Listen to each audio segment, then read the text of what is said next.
The United States dollar took another pounding on German, French, and British exchanges this morning, hitting the lowest point ever known in West Germany. It has declined there by 41% since 1971, and this Canadian thinks it's time to speak up for the Americans as the most generous and possibly the least appreciated people in all the earth.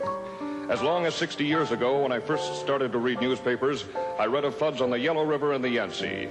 Who rushed in with men and money to help? The Americans did. They have helped control floods on the Nile, the Amazon, the Ganges, and the Niger. Today, the rich bottomland of the Mississippi is underwater, and no foreign land has sent a dollar to help. Germany, Japan, and to a lesser extent, Britain and Italy were lifted out of the debris of war by the Americans, who poured in billions of dollars and forgave other billions in debts. None of those countries is today paying even the interest on its remaining debts to the United States. When the franc was in danger of collapsing in 1956, it was the Americans who propped it up, and the reward was to be insulted and swindled on the streets of Paris. I was there. I saw it. When distant cities are hit by earthquake, it is the United States that hurries in to help. Managua, Nicaragua is one of the most recent examples. So far this spring, 59 American communities have been flattened by tornadoes. Nobody has helped. The Marshall Plan, the Truman Policy, all pump billions upon billions of dollars into discouraged countries. Now newspapers in those countries are writing about the decadent, war-mongering Americans. I'd like to see just one of those countries that is gloating over the erosion of the United States dollar build its own airplanes. Come on, let's hear it. Does any other country in the world have a plane to equal the Boeing Jumbo Jet, the Lockheed TriStar, or the Douglas 10? If so, why don't they fly them? Why do all international lines except Russia fly American planes?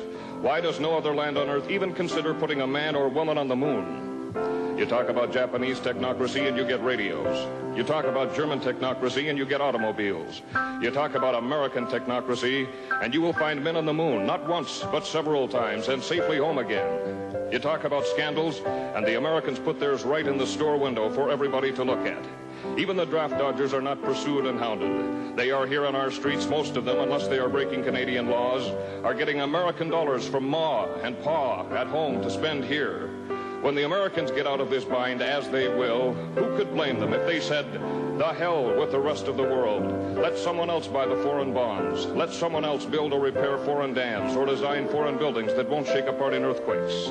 When the railways of France, Germany, and India were breaking down through age, it was the Americans who rebuilt them. When the Pennsylvania Railroad and the New York Central went broke, nobody loaned them an old caboose. Both are still broke.